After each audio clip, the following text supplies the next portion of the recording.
Well, hey guys, it's Jess, and I'm back for Autism Awareness Month. Today's actually Autism Awareness Day. If you haven't been following, I'm posting a video every day going over questions because I get to do what I love in helping autistic kids. And if you're entering into the field of ABA, whether it's to work with kids with autism or whatever it is that you want to do, I want you to be able to do what you're passionate about as well. Today, we're going to look at 5 questions going over condition motivating operations and unconditioned motivating operations. So stay tuned.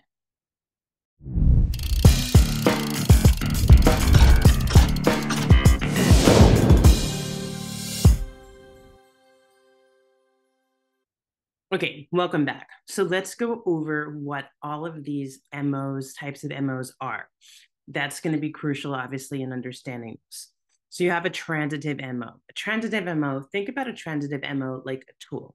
You don't actually want that thing, but you need that thing in order to get the thing that you want. So that may sound confusing. Let's think about a key, right? If you need to get into your mailbox, you need a key to get into your mailbox. And so your desire for the key would be caused by a transitive MO because the key itself is not valuable to you. You're using it to get into the mailbox. Now, I hear a lot of people say that the key is the transitive MO. The key, a thing is not an MO, right? An MO is a desire for something. So there are no things that are MO. So that's something you just want to keep in mind. So the next type of MO we want to talk about is a reflexive MO. Now, I do want to make a note. I teach this according to what it says in the Cooper book. The Mayer book says something a little bit different, and I'll tell you what they both are, so you can know in case you see it in your exam either way. In the Cooper book, it talks about the fact that you have a reflexive MO when there's a signal that something bad is about to happen. Now, when we think about that, it really means that a reflexive MO is an MO for discriminated avoidance, avoiding something bad from happening. And when we think about something that's bad, we think about punishment. And there's 2 types of punishment, right? There's positive punishment, meaning the addition of an aversive stimulus, or there's negative punishment, which means that you lose an appetitive or a good stimulus, something that you want.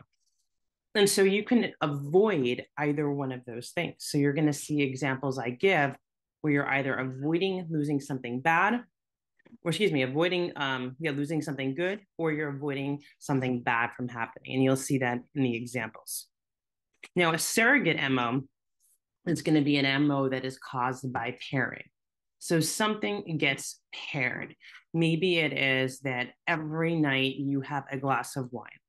And, even if you're not in the mood for wine, you still every night want that wine because you paired, sun goes down, you put on your PJs, you sit down and watch TV, and now you want that glass of wine, right? So a surrogate MO happens from pairing. It's when things get paired together. So when one condition is present, it makes you want whatever the stimulus is that got paired with it. That's the surrogate MO. UMO stands for an unconditioned motivating operation. Those are going to be all the things that we're born wanting, right? It's going to be movement, it's going to be oxygen, it's going to be sleep, food, water, removal of pain, removal of heat, extreme heat, removal of extreme cold. All of those things, that's not an exhaustive list, are going to be things that we automatically are born wanting. We know that they're good. Those are unconditioned motivating operations. So now let's go through questions. I actually have 5 of them because I did show you both types of reflexive MOs, or how you can see it written both ways. Oh, I didn't mention, so the Mayer book does mention the fact that a reflexive MO could be signaling something good is about to happen. And so I don't teach that because I go by the Cooper book. The Cooper book only talks about it in terms of discriminated avoidance. But it's something you should know that they are talking about in the Mayer book, and you could see it on your exam saying that a reflexive MO could signal something good. Okay, so now that we know what these 4 things are, let's take a look at the questions. It says, every Tuesday, Jessica stops on the way to work to buy a bagel because the special of the day is an everything bagel, which is Jessica's favorite. Even when she is not hungry, she stops for a bagel on Tuesday. Which MO is most likely causing Jessica to stop for a bagel? This is going to be your example of a surrogate MO. So Tuesday got paired with a bagel. And when it's Tuesday, even if I don't really want a bagel in this example, right, I'm going to stop for a bagel anyway because it's Tuesday, because I feel like they got paired together. So that is an example of a surrogate MO. This question says, which type of MO always controls the desire for the removal of primary punishers? This is going to be an unconditioned motivating operation.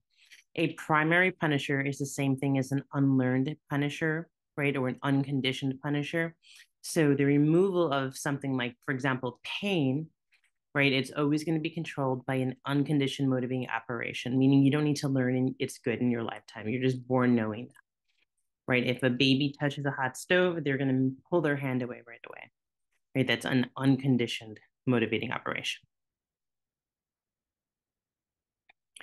Maria tried to log into an old email account and needed to reset her password. What type of MO controlled her desire for the password? So this is going to be your example of your transitive MO. So that's a tool, right? She didn't want the password. If she had the password in and of itself, would have no value to her. It only was valuable because it helped her to access her account.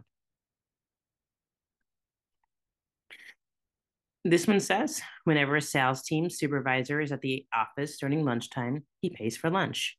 During late morning, the team will try to get the supervisor to stay. Which type of MO is most likely controlling their behavior? Here's an example of a reflexive MO when you're trying to avoid losing something good, right? They want the supervisor there because if the supervisor is there, he's going to pay for lunch. So they don't want him to leave because if he leaves, they're going to lose that good thing that they have. So they're avoiding losing that good thing, avoiding losing the supervisor for paying for lunch. So that's an example of discriminated avoidance and a reflexive MO.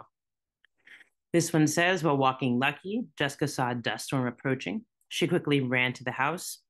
What type of MO caused Jessica to run back to the house when she saw the dust storm? This is going to be your example of your reflexive MO when it comes to signaling something bad's going to happen. So you're avoiding something bad from happening. And that's really all of these examples. I mean, this is what an example looks like of all of these different things. And so if you get a question about this, remember what all of these things are, remember these examples, and you should get it right. Hey guys, well, I really hope you found this video helpful. Like I said, my goal is every day you can just check that one topic off your list. Now you know what the conditioned motivating operations are. So thank you so much for watching this video. And I just want to remind you, if you're struggling with this test does not define you. It is just this thing you have to do to be able to do the thing that you love. And that's why I'm making these videos every day for the month of April to really help you be able to do that. So stay tuned for tomorrow's video. And if you like the way I explain the questions, I do have 2 full mocks with video explanations, about 10 hours worth of instruction each, on sale from my website, hopeeducationservices.com. So I'll see you on tomorrow's video.